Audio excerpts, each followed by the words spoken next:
এই লড়াইটা আমাদের আরও আগেও ছিল। আমরা এই পানি ভবনে যখন আমাদের এই 450-500 কর্মচারী সারা বাংলাদেশ থেকে যে তাদের চাকরিচ্যুত করা হয়েছে বিনা অপরাধে, তখন আমরা এই জায়গায় মানববন্ধন করি। কিন্তু সেই মানববন্ধনে যখন আমরা আমাদের এই ডিজি মহোদয় ডেকে নিয়ে যাই, তখন স্যার একটা কমিশন গঠন করার আশ্বাস দেন এবং চাকরিতে পূর্ণবহাল করার একটা আমরা প্রতিশ্রুতি পাই। সেই সুবাদে স্যার আবার সারা বাংলাদেশে একটা চিঠি প্রেরণ করে। সেই চিঠির মাধ্যমে জানতে চায় তাদের কোনো ভুল ত্রুটি ছিল কি না। সেই প্রতিবেদন 3 দিনের ভিতরে জমা দিতে বলে। আমরা মনে করি সেই চিঠির প্রতিবেদনগুলো মনে হয়েছে বা চিঠিগুলো রিপোর্টগুলো তারা পাইছে। পাওয়ার পরও দেখি এগুলো নিয়ে অনেক গরিমেশা। তাদেরকে এখন পর্যন্ত এই চিঠি নিয়ে বা তাদেরকে যে যোগদান দেওয়ার কথা ছিল সেই জায়গায় তাদেরকে যোগদান না দিয়ে তালবাহানা শুরু করেছে। আপনারা জানেন বাংলাদেশের যে আউটসোর্সিং কর্মচারী ঐক্য পরিষদের যে লড়াই 20 নভেম্বরে, সেই নভেম্বরের পরে বলা হয়েছে বাংলাদেশে যাতে আর কোনো শ্রমিকের চাকরি না যায়, আজকে থেকেই এই প্রজ্ঞাপন কার্যকর করা হবে। কিন্তু আমরা দেখতে পাচ্ছি এই চিঠিকে তারা প্রাধান্য না দিয়ে নিজের মন গড়া ঠিকাদারি প্রথা কীভাবে আরও বাঁচায় রাখা যায়, ঠিকাদারকে কিভাবে রক্ষা করা যায়, এই ধরনের ষড়যন্ত্র আমরা বাংলাদেশে অনেক প্রতিষ্ঠানগুলোতে দেখতে পাচ্ছি। তা আমরা বিভিন্ন প্রতিষ্ঠানগুলোতে এর প্রতিবাদ করছি, মানববন্ধন করতেছি এবং অবস্থান কর্মসূচি করতেছি। তাহলে কেন চাকরি গিয়েছিল আপনাদের?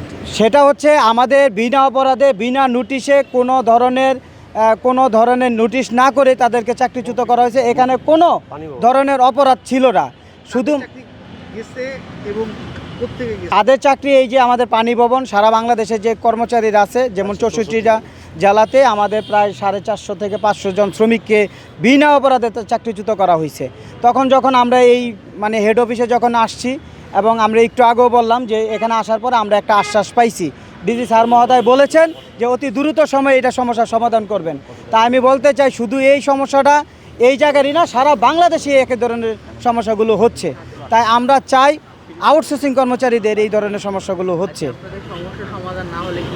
না হলে আমরা পরবর্তীতে আজকে আমাদের যে 2 দিনের আমরা সময় দিয়ে এসেছি, যদি এই 2 দিনের ভিতরে কোনো ধরনের উদ্যোগ না হয় এবং চাকরিতে পূর্ণবহালের যদি এই ধরনের পাইচারা করা হয়, তাহলে আমরা এখানে অবস্থান কর্মসূচি থেকে শুরু করে আমরা আরও বড় কঠিনতর আন্দোলন গড়ে তুলব।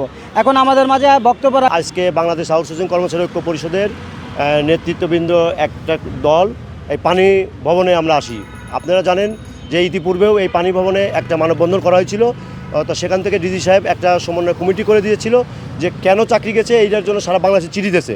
তা আমরা ইতিমধ্যে সমস্ত তথ্য নিয়ে দেখছি যে সারা বাংলাদেশে সেই চিঠিগুলো এখানে আসছে।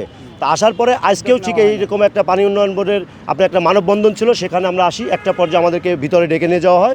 তো ওখানে আপনার ডিজি মহোদয়ের পক্ষ থেকে এক্সেন সাহেব আমাদের প্রতিনিধিত্ব করেন। তো ওনার সাথে বিভিন্ন আমরা কথাবার্তা বলি, আমাদের কাগজপত্র বলি যে আমরা গত 20 তারিখে যে আন্দোলন করছিলাম ওনাকে স্পষ্ট বলছি যে ডক্টর মোহাম্মদ ইউনূস প্রধান উপদেষ্টা ডাইরেক্টলি মুখে বলছিল সচিবদেরকে যে কর্মরত কোনো ব্যক্তির জন্য চাকরি না যায়, এবং সেটা একটা স্পষ্ট একটা অনুমোদন চিঠি কিন্তু দিয়েছে। সেই চিঠিটা আমরা তাদেরকে বাস্তবায়ন দেখি না, তাদেরকে উপস্থাপন করছি। তো সর্বশেষ উনি বলছে যে বিষয়টা আমাদের সাথে পজিটিভ কথা বলছে যে দেখেন এই বিষয়গুলোতে সারা বাংলাদেশের যেহেতু চিঠিপত্রগুলো আসছে, ওনাদের ডিজি মহোদয় নাকি এখন আপনার মন্ত্রণালয় মিটিংয়ে আছে।